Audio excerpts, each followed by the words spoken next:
성경에 보게 되면 하나님이 택한 백성들, 특별한 그 인물들을 만나 주실 때에 항상 찾아오셔서 이름을 부르셔요. 이름을 부르셨습니다.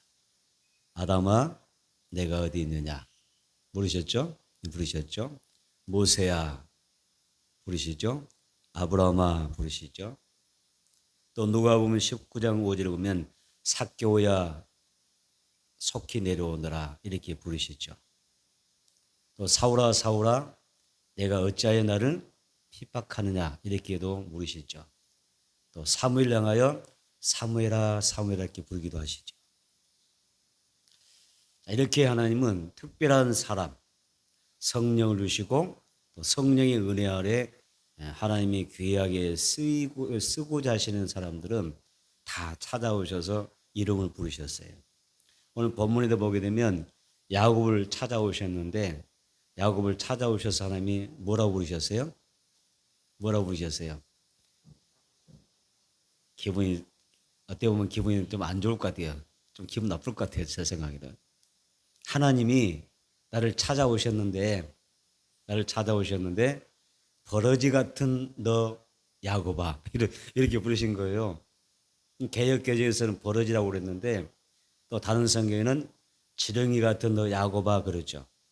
지렁이, 버러지, 기분이 그렇게 유쾌하진 않습니다. 만약 하나님이 오늘 우리에게 찾아오셔서 우리를 찾아오셔서 지명하면서 야, 너 버러지 같은 아무개야 부르면 기분 좋을 사람 손 들어보세요.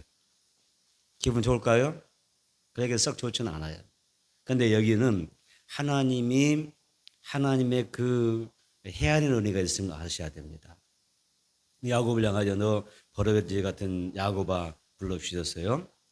성령님께서 오늘 우리에게 찾아오셔서 오늘 각자에게 기도하실 때에 또 말씀하실 때 나를 부르실 때 뭐라고 부르시는지 그 음성도 있기를 원합니다. 그래서 나는 누구일까? 그래서 오늘 우리가 말씀의 제목을 나는 누구인가 이런 제목으로 잡았는데요. 우리가 다시 한번 하나님 나를 찾아오셔서 나를 부르신다면 무엇이라고 나를 불러주실까 생각해 보는 자리가 되었으면 좋겠습니다. 그래서 주님 나를 찾아오셔서 치유할 사람은 내가 정말 치유받아야 될 사람이라면 영적으로나 육적으로나 생활 가운데 우리가 삶 가운데 어떤 치료가 되어야 될 부분이 있다면 치료해 주시고 또 회복해야 될 부분이 있다면 회복해 주시고 아멘. 또 우리가 연약한 삶이 있다면 하나님이 오셔서 도와주시는 그런 은혜가 있게 되기를 축복합니다. 첫 번째 야곱은 버러지 같은 존재였습니다. 야곱은 사실 하나님 앞에 복을 많이 받은 사람이에요. 복을 많이 받은 사람입니다. 그는 하나님으로부터 기도함으로 그가 하나님과 겨루이겠다라고 하는 뜻에서 이름을 다시 개명해 주셨죠. 뭐라고 개명해 주셨어요? 뭐라고 개명하셨어요? 야곱을 뭐라고 이름 개명하셨어요? 이스라엘이라 이렇게 개명하셨죠. 이스라엘은 너가 나와 겨루어 이겼다는 뜻이거든요. 하나님과 겨루어 이겼다라는 의미에서 그 이름을 주셨어요. 야곱은 이스라엘이라고 하는 엄청난 이름을 받았죠. 또 이스라엘 민족의 조상이 되었죠. 또 하나님과 겨루어 이겼죠. 굉장히 우리가 보게 되면 복을 많이 받은 사람이에요. 그런 야곱을 향하여 하나님께서 좀 특별한 이스라엘 민족의 조상이고 하나님과 겨루 이겼다고 하는 그런 이스라엘이라고 하는 계명까지 주셨다면 야곱을 부르셨을 때 좀 다르게 불러주실만 하잖아요. 그렇죠? 동물의 왕들처럼 너는 동물의 왕국에 나오는 너는 사자라, 너 사자 같은 야곱아, 너 호랑이 같은 야곱아 이렇게 부르시면 얼마나 좋겠어요. 근데 다 다른 명칭 다 빼버리고 호랑이도 아니고 사자도 아니고 뭐예요? 이 버러지 같은 야곱아 이렇게 부르는 거예요. 지렁이 같은 야곱아 기분이 안 좋아요. 자, 버러지 같은 야곱아 부르는데 왜 이렇게 부르셨을까? 이사야 41장 14절 다시 한번 봅니다. 시작. 버러지 같은 너 야곱아 너희 이스라엘 사람들아 두려워하지 말라. 나 여호와가 말하노라. 내가 너를 도울 것이라. 내 구속자는 이스라엘의 거룩한 이인이라 그랬어요. 믿으세요. 버러지 같은 너 야곱아. 그 다음에 너희 이스라엘 사람들아 같은 말이에요. 동일한 그 뜻을 가지고 있어요. 그러니까 무슨 말이냐면 버러지 같은 너 야고바, 버러지 같은 너 이스라엘 사람들아, 이런 뜻이에요. 이렇게 부르는 것입니다. 버러지 같은 야고바 부르시면서 밑줄 두려워하지 말라 말씀하셨어요. 두려워하지 말아라. 또 뭐라 하셨어요? 내가 너를 도울 것이다. 이렇게 말씀하시죠. 하나님은 사자나 호랑이가 아닌 가장 작고 연약한 버러지 같은 너 야곱이라고 부르셨어요. 그러면 왜 하나님께서 이 버러지 같은 야곱이라고 불렀을까? 여러분, 버러지, 지렁이 같은 경우 표현은요, 가난한 자, 고통당하는 자라는 뜻이 있어요. 고통당하는 자, 정말 가난한 자라는 뜻이에요.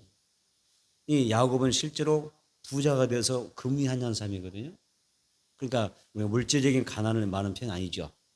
무슨 가난이에요? 영적인 가난을 이야기하는 것입니다.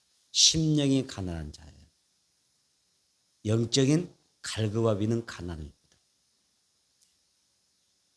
야곱은 지금 부자예요. 엄청난 부를 가지고 고향 땅으로 돌아온 사람이에요. 그래서 여기에서 야곱은 여기서 이 지렁이 버러지 같은 표현은 가난한 자, 고통당한 자의 뜻이거든요. 그러니까 심령이 가난하다. 영적으로는 가난하구나. 하나님과의 관계에 있어서 가난하다는 뜻이에요. 우리가 하나님으로 충만하면 부자입니다. 성령으로 충만하면 부자입니다. 그러니까 하나님 앞에서 내가 영적으로 우리가 충만하지 못하면 그 사람은 정말 가난한 사람이에요. 그걸 가난이라고 하는 것입니다. 그래서 예수님도 우리에게 가르쳐 주실 때 심령이 가는 자가 복이 있나니, 영적으로 갈급하고 하나님 제가 갈급합니다. 은혜가 갈급합니다. 하나님의 그 사랑이 갈급합니다. 이렇게 갈급함을 표현할 때 그 사람이 복이 있다고 말씀하시는 것입니다. 여러분, 가난하고 고통당하는 자, 벌어지고 재앙이라는 뜻입니다. 또 무력하고 무가치한 존재라는 뜻을 가지고 있습니다. 그래서 우리가 따지고 보면 우리 역시도 마찬가지예요. 하나님은 모든 인류를 향하여, 야곱을 향하여, 이스라엘 전체를 향하여 뭐라 하셨어요? 버러지 같다고 표현했어요.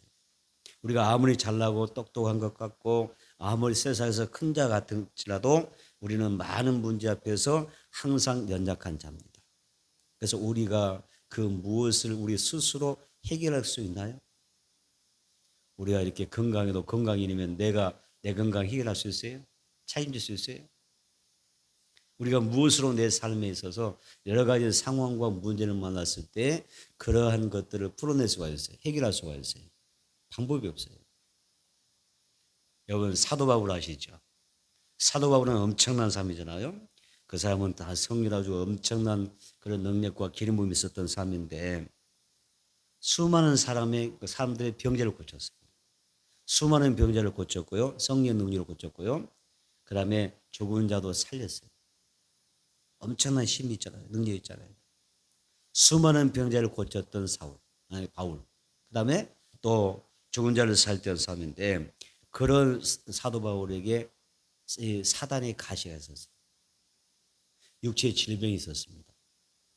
생각해보세요. 수많은 병자를 고치는데 자기는 병에 지금 고통받고 있는 거예요.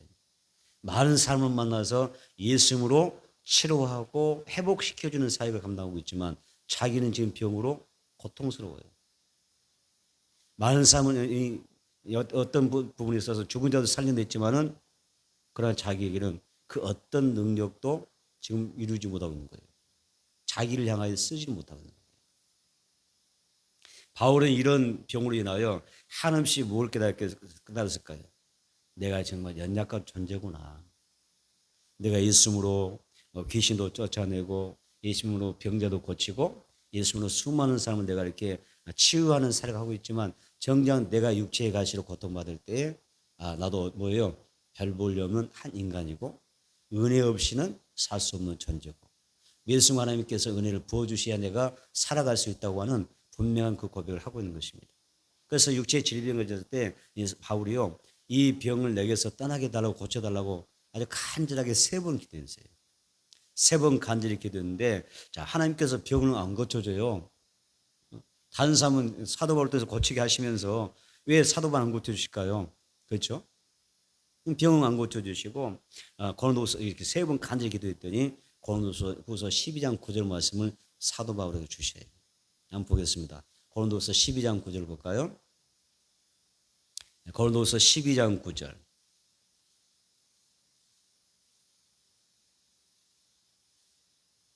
읽어봅니다. 자, 고린도후서 12장 9절입니다. 읽겠습니다. 나에게 이르시기를 내 은혜가 내게 족하도다. 이런 내 능력이 약한 데서 온전해짐이라 하신지라. 그러므로 도리어 크게 기뻐함으로 나의 여러 약한 것들에 대하여 자랑하리니 이런 그리스도의 능력이 내게 머물게 하려 함이라. 아멘. 자, 이 정말 엄청난 말씀이잖아요.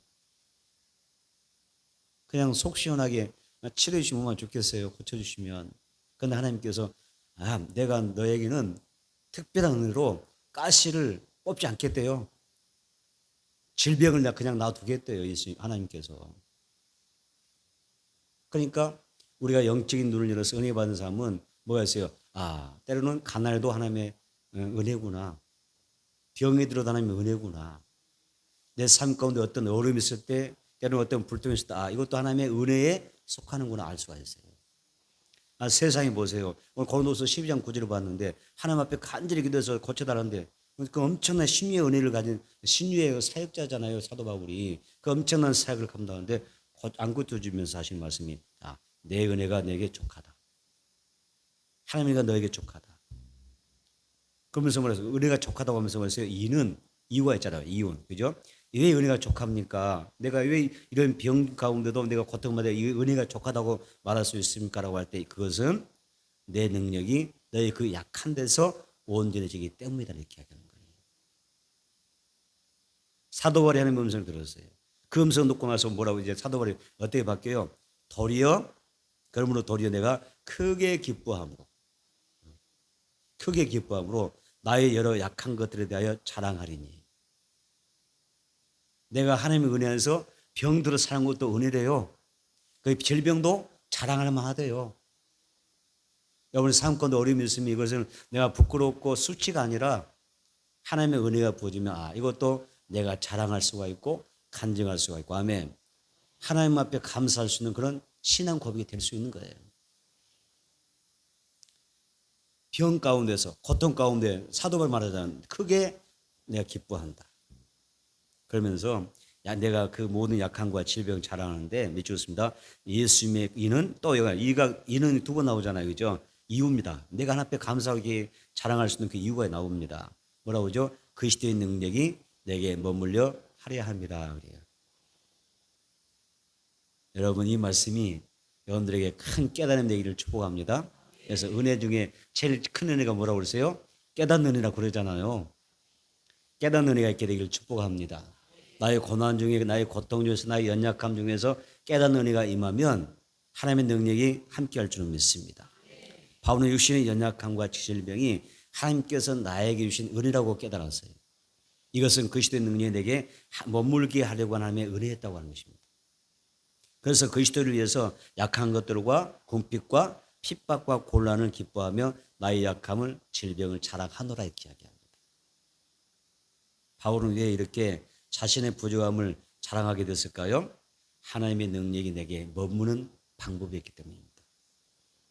이런 내 능력이 약한 데서 온전해짐이라 내 능력이 약한 데서 성령의 능력이 더 강하게 드러나게 되더라 이렇게 말씀하고 있습니다. 여러분 약함이 은혜다. 아멘. 우리가 연약함이 은혜입니다. 성령의 역사가 능력이 더욱더 여러분들에게 강하게 함께할 줄은 믿습니다. 바울은 내가 약할 그때 내가 참으로 강해진다 이걸 알았다고 고백합니다. 그래서 너무 기쁘대요. 이게 너무 기쁘다고 이야기합니다. 내 힘 내 방법으로 살 수 없으니 오직 내가 하나님을 의지할 수 있다고 하는 게 축복이고 내가 성령의 능력을 갈망하면서 사는 게 축복이라는 것입니다. 성령의 능력이 나에게 또 성령께서 운행하심이 내 삶 가운데 늘 함께 할 수 있기 때문에 감사하는 거예요. 아멘. 여러분 우리가 신앙생활 할 때 우리가 하나님의 은혜로 사는데 늘 살아가는데 성령의 그 임재와 기름 부음 안에 살아갈 수 있기를 축복합니다. 한 사람 한 사람 성령께서 함께하여 주셔서 실제로 자 우리가 믿는 하나님은 실제 하나님이시죠. 여러분들이 만들어 놓은 작품이 아니죠. 마치 이스라엘 민족이 저 광야에서 모세가 기도하러 산 올라갔을 때 밑에서 금을 다 모아다가 뭘 만들었어요? 금송아지 만들어 놓고 금송아지를 딱 만들 이 녹여서 만들어 가지고 뭐라고 이야기하죠? 이 금송아지가 우리를 저 애굽 땅에서 탈출시켜서 애굽 건져서 우리를 인도해 넣으신 여호와 하나님이라고 그랬어요. 세상에 이런 경우가 있거든요. 우리가 그렇게 할 수도 있거든요. 근데 중요한 것은 우리가 하나님은 실제 하나님이신데 우리가 어떤 뭔가 만들어 놓은 무슨 우리가 형상화한 아니면 우리가 그냥 막연히 믿는 그런 하나님이 아니라 하나님은 실제 하나님이시기 때문에 우리가 하나님 실존하시는 그 하나님 실제로 경험하고 그분과 호흡하고 연합하며 사는 그런 이끌림이 있게 되기를 축복합니다. 얼마나 좋을까요? 그래서 살 수 있다면 얼마나 좋을까요? 성령 우리 가심이 있기를 바랍니다. 바울과 함께했던 하나님의 능력이 여러분 안에 늘 머물러 있게 되기를 축복합니다. 버러지 같은 야곱, 버러지 같은 이스라엘 사람들을 도와주시던 하나님이 여러분들을 도와주실 줄을 믿습니다. 두 번째는 지렁이 같은 야곱은 살 길을 선택했다. 이렇게 말할 수 있습니다. 따라서 합시다. 버러지 같은 야곱은 살 길을 선택했다. 어떻게 선택했을까요? 야곱이 살 길을 선택했어요. 어떻게 선택했을 것 같아요? 또 이렇게 질문하면 고민되는 거예요. 야곱은 하나님 앞에 살 길을 선택해요. 어떻게? 기도하는 것입니다. 야곱은 어떤 환난을 만날 때, 어려움을 만날 때마다 항상 길을 선택해요. 살 길을 선택하는 것이 뭐냐면 하나님 앞에 기도하는 거예요. 그렇겠죠. 또 하나님 앞에 뭐예요? 제단을 쌓아요. 들판에서 사막에서 돌을 베개 삼고 자다가도 벌떡이 나서 뭐예요? 야곱 뭐예요? 제단을 쌓아요. 예배를 드려요. 야곱은 순간순간 어떤 어려움, 어떤 환난, 어떤 상황에 빠지면 가장 먼저 영적으로 깨어나는 거예요. 그리고 하나님 앞에 살 길 선택하는데 그게 예배고 기도였어요. 여러분은 어떠세요? 정말 내가 삶이 막막하다. 앞이 캄캄하다. 앞이 캄캄할 때 기도하십니까? 선택하세요. 자, 야곱은 그렇게 선택합니다. 그래서 하나님 앞에 무릎 꿇었고 그 하나님 앞에 항복을 합니다. 야곱은 원래 그런 사람 아니거든요. 그래 그런 사람이 원래는 처음에 시작했지만 그는 또 그렇게 함에도 불구하고 가끔 한 번씩 좀 삐딱선 탄 사람이에요. 좀 상당히 교묘하게 또 약삭 빠르고요. 남을 잘 속였어요. 기도하면서도 그래서 재단싸움. 어떤 부분은 아예 믿음이 없는 거 아니야. 또 아예 기도하지 않은 것도 아니고 아예 나름대로 신앙생활을 열심히 한다고 하는데도 가만히 보면 야곱은 그 속성상 성품상 약삭 빠른 게 있어요. 교묘한 게 있어요. 얼마나 이 사람이 약삭 빠른지 자기 아버지를 속여서 제가 에서이옵니다 이렇게 하면서 여기다 뭐 있어요? 에서가 털이 많은 사람이라 털을 딱 이렇게 가지는 어떻게 되게 여름껏 붙여가지고 눈이 이렇게 희미한 시력이 좋지 않은 아버지를 속였잖아요. 목소리는 에서인데 아니 그렇죠? 뭐라고 할까요? 어떻게 되죠? 뭐라고 여러분이 해석해 주시라고. 제가 이렇게 학습에 유도하는 거예요. 자, 목소리는 아니 어떻게 되죠? 목신 야곱이고. 그건 또 뭐죠? 만져보니까 이건 또 뭐예요? 에서의 팔일 거예요. 그죠? 몸이죠. 팔이죠.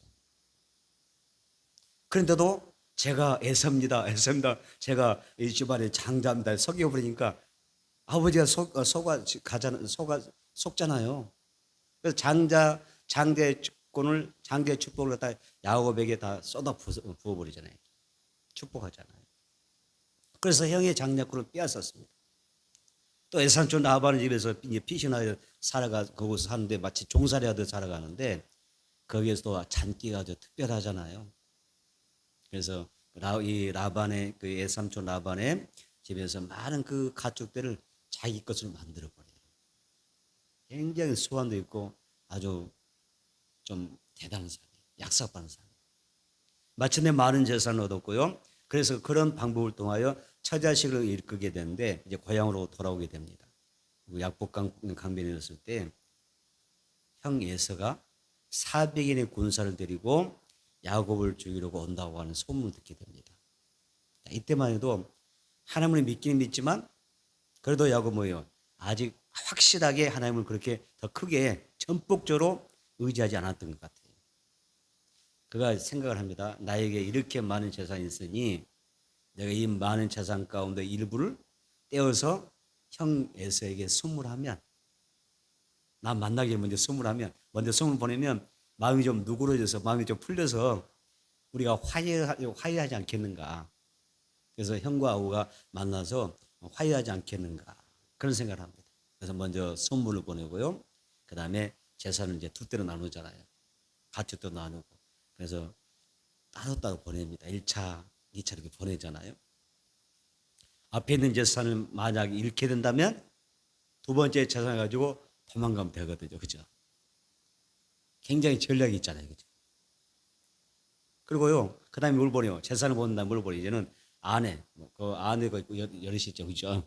네. 아내와 처자식을 다 먼저 보냅니다. 형 예사께 먼저 보내요.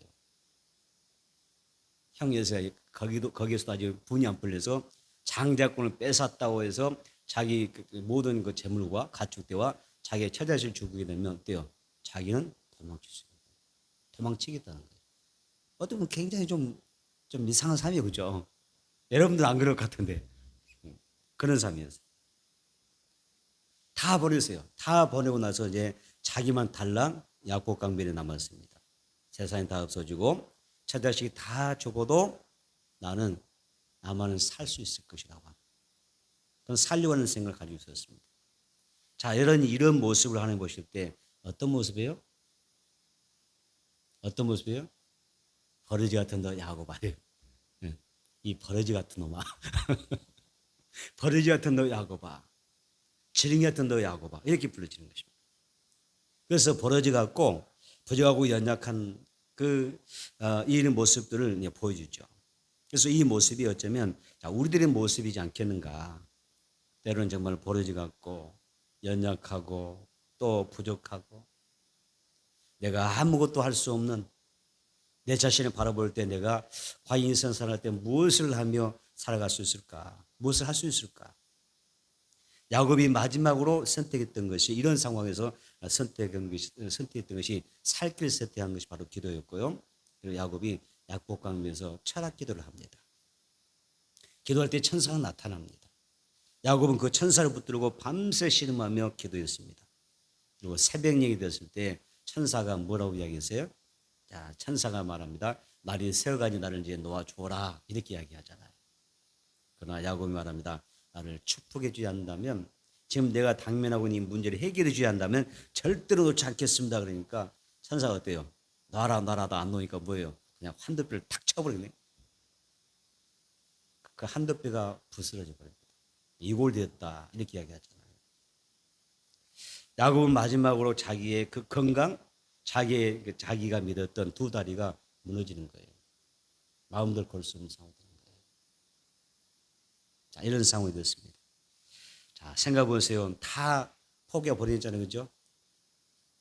남은 자기 자신만 믿고 자기 자신만 이제는 의지하고 있었는데, 그래도 자기 자신에 대한 것만은 그래도 뭔가 이렇게 마음에 품고 있었는데, 그마저도 천사가 그냥 한두 뼈를 쳐버리니까 이골돼 버리잖아요.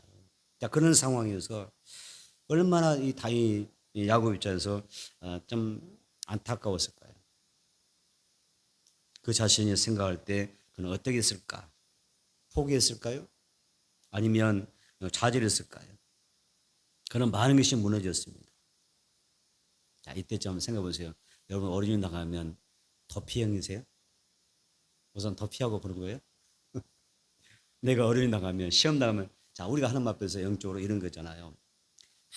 어떤 어린이 나가면 하나님으로부터 피하는 게 아니잖아요. 하나님의 연화처럼 하나님의 낯을 피하는 게 아니라, 오늘 어때요? 정면 승부하셔야 돼요. 하나님 앞에 더 나가셔야 돼요. 맞습니다. 하나님 앞에 더욱 매달리고 기도해야 된다. 아멘. 야곱이 살아나는 길이에요. 방법이에요. 기도하면 살 길을 열리기 때문입니다. 그때 하나님의 응답으로 주신 말씀이 이것이잖아요. 이제부터는 야곱이라 하지 않냐고 뭐라 하셨어요? 이스라엘이라 하리라 말씀하시죠. 이스라엘 뜻이 뭐라고 그랬어요? 하나님과 겨루어 이겼다라는 뜻이에요. 버러지 같은 야곱이 어떻게 하나님과 겨루어 이길 수가 있어요? 상상할 수 있어요. 우리가 감히 어떻게 하나님을 상대로 이길 수가 있습니까? 그런데 하나님이 말씀하는 거예요. 너가 나를 이겼다고 말씀하시는 거예요. 여러분, 기도가 여러분의 인생의 전부가 되어야 됩니다. 여러분 인생의 승부수가 되어야 될 줄 믿습니다. 기도로서 살 길 열어가기를 바랍니다. 답답할 때, 캄캄할 때 기도하세요. 하나님이 길을 열어주실 것입니다. 버러지 같은 보잘것없는 야곱이 하나님을 이겼다고 하는 것은 엄청난 축복입니다. 자, 이것은 우리가 이 지렁이와 버러지 같은 야곱이 완전히 항복할 때 하나님이 응답해 주신 것입니다. 하나님이 이기겠다. 이스라엘은 무슨 말이냐면 내가 너를 도와주라는 이야기입니다. 우리가 하나님의 은혜와 복을 받는데 가장 큰 방해가 뭐라고 생각하세요? 자기 중심적인 신앙입니다. 또 계산적인 모습입니다. 또 가장 위험한 것은 인본주의 신앙입니다. 자, 제가 여러분들에게 한 번씩 그래서 설명했는데, 우리 그리스도인들은 이 세상은 세 종류의 사람이 있습니다. 나라고 하는 한 동의 마음속에 나라고 하는 마음속에 왕자가 있어요. 왕자인데 그 왕자죠. 나라고 하는 그 속에 왕자인데 그 왕자가 있는데 예수님이 밖에 있으면 자연이 불신자라는 이야기죠. 예수 믿지 않는 사람은 자기 마음에 왕자가 있지만 아무도 없어요. 예수가 밖에 있어요. 마음 밖에 있어요. 그래서 자연이 불신자입니다. 그리스도인은 두 가지 종류밖에 없어요. 성도는 두 가지 종류입니다. 하나는 뭐죠? 육에 속한 그리스도인입니다. 내 마음 안에 왕자가 있는데 그 자리에 내가 앉아 있습니다. 그리고 예수님이 내 왕자 앞에 서 있는 모습입니다. 예수님을 내 마음에 모셨어요. 받아들였어요. 근데 예수님이 왕이 되셔야 하는데 내가 왕이고 예수님이 종입니다. 이건 육에 속한 그리스도라고 합니다. 영에 속한 그리스도는 누구죠? 내 마음의 왕자에 예수님이 앉아 계시고 내가 그 예수님 앞에 서 있는 것입니다. 그래서 예수님이 나의 주가 되시고 나의 왕이 되셔서 내가 그분의 뜻에 따라서 우리가 순종하며 살아가는 그런 삶을 영의 삶이라고 그렇게 이야기합니다. 이 세 사람 종류 중에 여러분 어디에 있는 것 같아요? 예수 믿으니까 자연인은 아니죠. 그리스도인은 그리스도인입니다. 육에 속한 그리스도인입니까? 영에 속한 그리스도입니까? 육에 속한 그리스도는 인본주의입니다. 영에 속한 그리스도는 신본주의입니다. 신앙은 인본주의가 아닙니다. 하나님이 기뻐하는 신앙은 신본주의입니다. 자, 이거 우리가 꼭 명심하셔야 돼요. 그래서 우리가 정말 은혜 받고 복을 받고 살아야 되는데 내가 그 은혜의 자리, 복의 자리에 나가지 못하는 게 너무 계산적이고 야곱처럼 계산적이고 자기 중심적이고 인본주의적인 그런 생각을 가지고 있기 때문에 어려움을 당하는 거예요. 그래서 우리가 하나님께서 어떻게 하십니까? 우리가 그런 것들이 그 인본주의 자기중심적인 것들이 깨어질 때까지 나를 기다리고 있는 것입니다. 그 모든 것을 우리가 내려놓을 때까지 하나님이 기다리시고 우리가 하나님 앞에 온전히 굴복할 때 그때 하나님 앞에 복을 받는 것입니다. 여러분, 하나님은 우리를 사랑하시는 줄 믿습니다. 여러분들이 형통하기를 바랍니다. 호산나가 무슨 뜻이었다고 그랬어요? 호산나가 뭐죠? 나를 구원하소서라는 뜻이죠. 이 단어 속에 호산나 속에 뭐가 들었다고 그랬어요? 평안하라, 형통하라는 단어가 있습니다. 여러분, 평안하고 형통하기를 축복합니다. 그런데 내가 평안하고 형통해야 하는데 가끔은 참 어려운 일이 많이 있지 않습니까? 그때마다 점검해야 됩니다. 왜 하나님께서 내게 어려움을 주셨을까? 절대 여러분 실망하지 마세요. 어떤 어려움이 있다고 해서 실망하지 말고 낙심하지 마세요. 하나님은 여러분을 사랑하시기 때문입니다. 하나님은 사랑하시기 때문에 하나님은 사랑하는 삶일수록 고통도 주시고요. 시련도 실패를 경험하게 하십니다. 복 주시려고 그러는 거예요. 그래서 우리가 하나님 앞에 뭐야 돼요? 우리를 먼저 깨뜨리시는 작업을 하는 거예요. 부스러뜨린 거예요. 야곱은요, 뭐까지 부러졌어요? 한두 뼈까지 부러졌어요. 아직 한두 뼈 안 부러지셨죠? 여러분 안 부러졌잖아요. 야곱은 한두 뼈도 하나님이 부러뜨렸어요. 감사해. 한두 뼈 안 부러뜨리니까 감사해요. 그죠? 할렐루야. 여러분 우리가 그렇게까지 뭐 깨뜨리지 않았지만은 야곱은 하나님이 얼마나 크게 사랑하시는지 한두 뼈까지 부러뜨리잖아요. 사도 바울 보세요. 사도 바울은 어때요? 육체의 질병이신데 고쳐달라고 해도 안 고쳐져요. 은혜가 족하다고 나의 능력이 내게 머무는 방법이라고 너 그렇게 살려고 말씀하셔요. 사랑하는 삶일수록 더 큰 게 그런 게 있어요. 절망적 환경 또 막다른 골목에 몰아넣어서 그래서 우리는 어떻게 하시는 거죠? 오직 하나님만 바라보게 하시는 방법입니다. 여러분 기억하세요. 하나님 앞에 항복해야 됩니다. 여러분 정말 복 있는 삶은 빨리 항복하는 것입니다. 애굽의 바로왕 보세요. 교만하고 항복 안 하니까 얼마나 얻어봤던가요? 그죠? 10가지 제약 받잖아요. 빨리 항복해야 돼요. 그래야 은혜 받아요. 아멘. 빨리 하나님 앞에 두 손 탁 들어서 하나님 앞에 딱 손을 들어야 하나님 앞에 하나님께서 우리를 도와주시고 복을 주시는 것입니다. 그래서 우리 가운데 어떤 어려움에 찾아왔다면 하나님이 내게 복 주시려고 그러는구나. 따습니다. 하나님이 내게 복 주시려고 어려움을 주셨구나. 아멘. 우리는 그렇게 믿는 사람들이에요. 여러분 그렇게 믿으시기 바랍니다. 어른이 딱 다치면 이 하나님 다른 손들은 멀쩡한데 나만 이렇게 어려움이 있습니까? 이렇게 덤비면 안 돼요. 아셨죠? 하나님 내게 얼마나 큰 복 주시려고 나를 얼마나 사랑하시면 내게 이런 어려움 주셨을까? 그렇게 믿음의 놈들이 다가서는 게 중요합니다. 하나님 나를 복 주시려고 때로는 실패를 통하여 사람을 통하여 질병과 고통을 통하여 나를 깨뜨리시는 것입니다. 우리는 하나님의 그 손길을 보지 못하고 원망할 때가 참 많은 것 같습니다. 여러분 원망 불평하지 마시고 겸손히 기도하기를 바랍니다. 그리고 낮아짐으로 하나님께 항복하는 그런 기도를 해야 됩니다. 그것이 야곱의 기도지 않습니까? 그래서 질병이나 가족이나 어떤 고통이 경제적인 고통이 있다면 또 사업의 실패나 또 사람 때문에 어려움이 빠져 있다면 하나님의 또 다른 계획이 예비되어 있음을 믿으시기를 축복합니다. 그러므로 어려운 시험과 고난을 올 때 절대 원망하지 마세요. 도리어 하나님 이 시련이 지나고 나면 나에게 얼마나 큰 은혜 주시려고 이런 일이 있습니까? 하나님 감사합니다. 이렇게 받으셔야 돼요. 따스합니다. 하나님 이 시련이 지나고 나면 얼마나 큰 복을 주시려고 내게 이런 일이 있습니까? 감사합니다. 믿으시기 바랍니다. 그렇게 믿음을 선포하세요. 그래서 큰 시험이 오는 것만큼 고난이 크면 클수록요 하나님의 복이 더 커요. 한 집에서 여러분 한 사람의 영적으로 깨어나면 여러분 그 가정에 살길 열리는 거예요. 여러분 가정에 좋은 일만 가득하기를 축복합니다. 성령 대망 가운데 우리 성님이 운행하셔서 이렇게 예배드리는데 여러분 가정에도 성님이 함께 운행하셔서 멀리 있는 자녀들까지 성령께서 운행하셔서 역사하셔서 도와주시기를 축복합니다. 벌이 같은 야곱이 약복하면서 기도할 때 하나님이 찾아오셨습니다. 그에게 능력을 주셨고요. 복을 주셨고 또 새로운 삶을 열어주셨습니다. 자, 세 번째 하나님이 또 이런 복을 주셔요. 우리가 말씀하면 하나님은 하나님 앞에 항복하고 의뢰받는데요. 야곱이 하나님 앞에 어떻게 쓰임받죠? 다시 한번 이가 날카로운 새 타작기계 타작기로 삼다고 하셨어요. 자, 이사야 41장 15절 볼까요? 이사야 41장 15절 보겠습니다. 이사야 41장 15절 시작. 보라 내가 너를 이가 날카로운 새 타작기로 삼으리니 내가 산들을 쳐서 부스러기를 만들 것이며 작은 산들의 겨같이 만들 것이라. 아멘.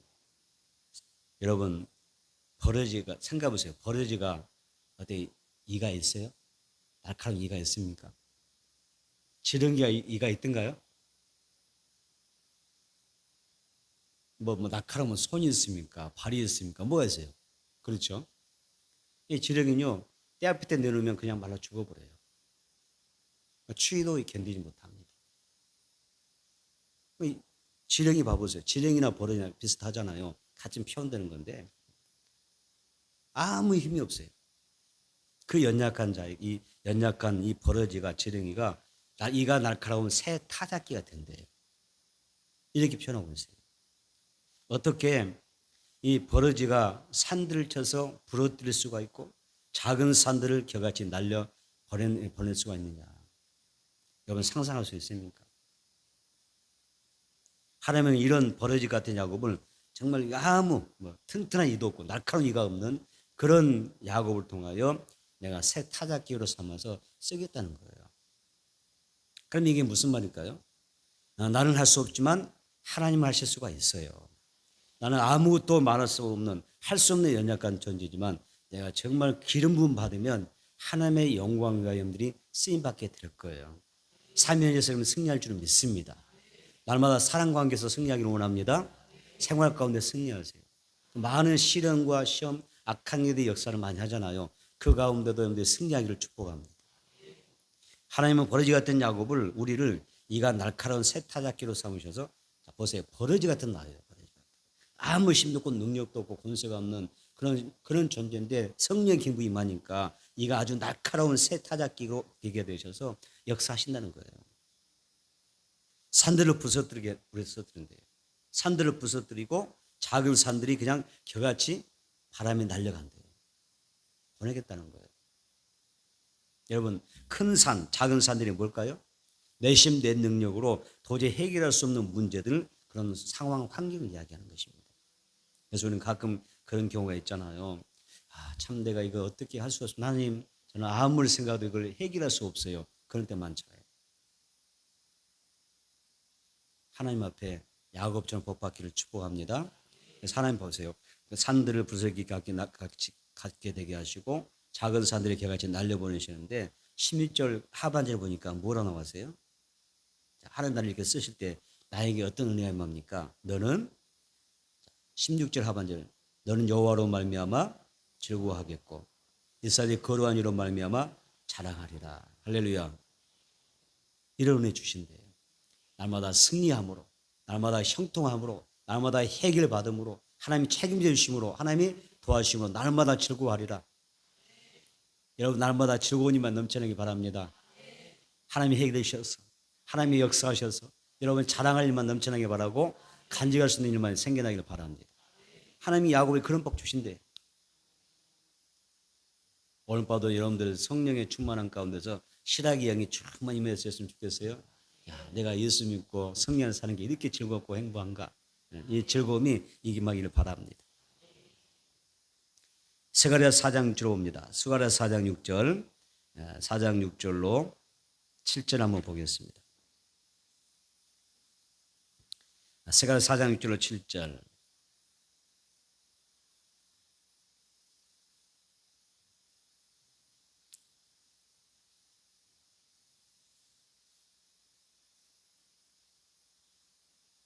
있습니다. 그가 내게 대답하여 이르되 여호와께서 스룹바벨에게 하신 말씀이 이러하니라. 만군의 여호와께서 말씀하시되 이는 힘으로 되지 아니하며 능리로 되지 아니하고 오직 나의 영으로 되느니라.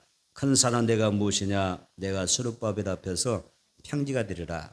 그가 머릿돌을 내놓을 때에 무리가 외치기를 은총이 거기에 있을지어다 하라 하셨고. 아멘. 6절 후반이 중요하죠. 이는 힘으로 되지 아니하며 능력으로 되지 않냐고 뭘로 돼요? 오직 나의 영 성령으로 되는 거예요. 다시 한번 성령이 답이다. 성령이 답이에요. 우리가 사는 이 시대는 성령이 답인 줄로 믿습니다. 어떤 문제 큰 산이 앞에 있어도 성령 충만한 스룹바벨 가는 길에 뭐가 돼요? 산이 평지가 돼요. 그래야 임할 게 될 줄로 믿습니다. 그래서 여러분 이 성령 대망의 기간 동안에는 성령 충만을 위해서 사모하셔야 돼요. 받으세요. 과거에 받은 거 다 내려놓으시고 어제 받은 거 내려놓으시고 시간 성령 충만을 받을 때 계속해서 기름 부음이 있기를 바랍니다. 더 깊어지길 바랍니다. 우리가 이 강변에서 우리가 해변가에서 해변가 물속에 들어가면 어때요? 점점점 발을 내딛는 순간순간 어떻게 되던가요? 점점 깊어지잖아요. 발목이 차고 또 어디에 찹니까? 무릎에 차고 허리에 차고 그 다음에 어깨에 차고 그 다음에 코까지 차면 숨을 쉬어야 되니까 그때 뭐 해야 돼요? 그때부터는 헤엄치는 거예요. 성령의 은혜입니다. 과거에 매지 마세요. 내가 한 번 성령 받는 것도 다 받은 게 아니에요. 성령 충만은요, 계속해서 시간 받는 거예요. 그 기름 부음 안에 내가 젖어들어야 돼요.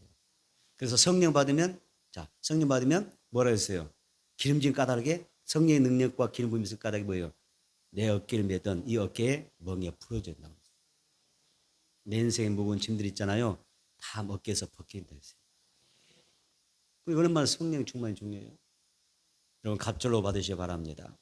성령의 능력 받으면 여러분 앞에 어떤 큰 산이 있다 할지라도 평지가 될 거예요. 여러분 아무 염려할 거 없어요. 믿음을 크게 지시고 큰 산이 평지되는 은혜 누리기를 바랍니다. 자, 우리는 자신의 지혜나 그 힘을 자랑하지 말고 나는 주여 나는 아무것도 없습니다. 나는 약하고 무능하고 보잘것없는 존재입니다. 말 그대로 버러지 같은 야곱입니다. 버러지 같은 야곱입니다. 나는 물을 떠난 고기가 살 수 없는 것처럼 나는 주님을 떠나서 성령님의 은혜를 떠나서는 살 수 없는 존재입니다. 고백되지 않습니다.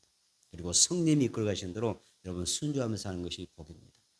또 하나님은 지렁이 같은 나를 새 타작기로 삼으셔서 무엇을 할까요?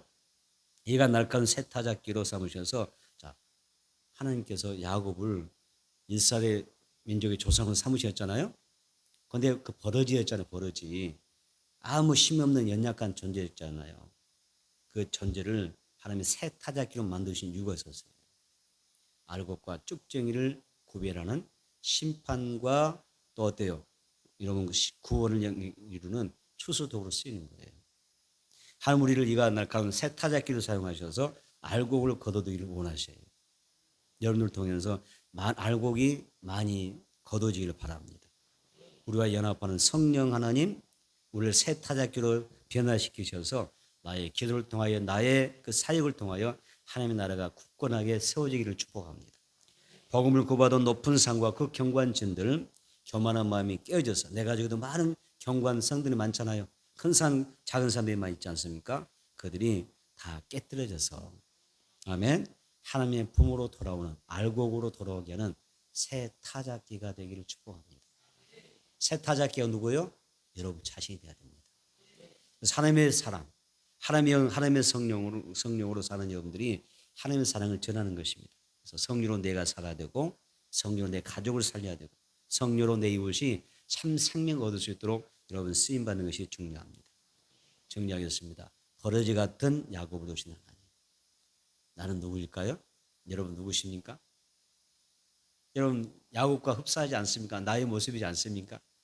부자고 연약하고 나약한 우리 존재. 하나님 나로 하여금 성령으로 충만히 부어주셔서 이가 날카로운 새 타작기로 삼으셔서 하나님의 영광에서 갑자기 사용해 주세요. 그런 고백과 기도가 있어지기를 바랍니다.